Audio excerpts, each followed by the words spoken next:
antsika rehetra ka nomeny tombonandro mifankahita amin'ity andro lehibe manatantara amin'ity tokantrano ity sy ny fianakavina rehetra amin'ny fanokanana an-trano. Mialohan'izany dia zavatra rehetra amin'ny finoana maha kristianantsika dia atao mivavaka ny fety. Rehefa kristiana no manao fety dia vavaka no atao. Mialohan'izay hanomboka ny fotoana isika amin'ny anaran'Andriamanitra Ray sy ny Zanaka ary ny Fanahy Masina. Amen. Ataontsika ny hira 120 ny andiny voalohany.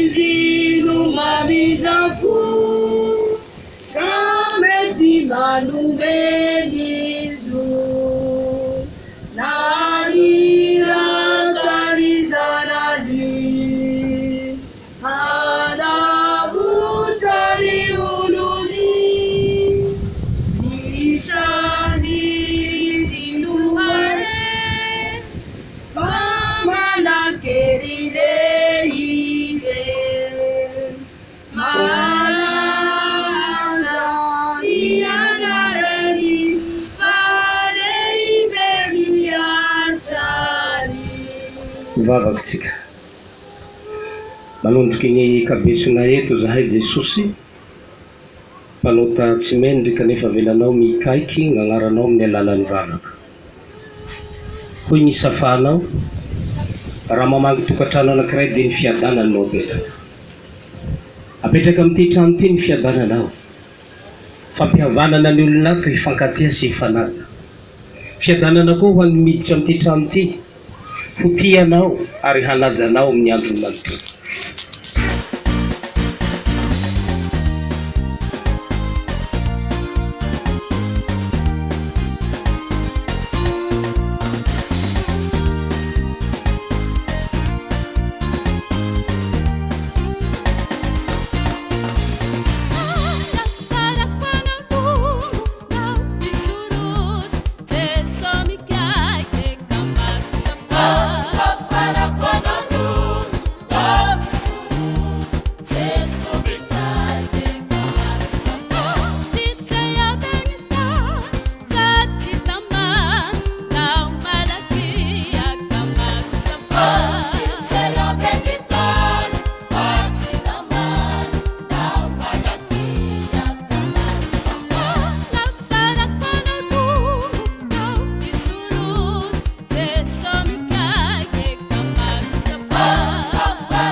Samy tanjaka veratsika fa ombeny raha omba amintsika ombeny izay olo misy tandrefy moagny raha, misy tandrefy gny raha.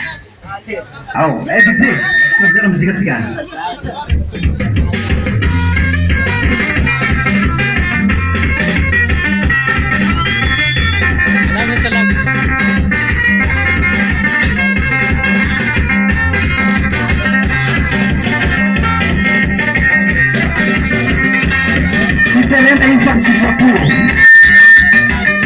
Terreno fa antitrapo.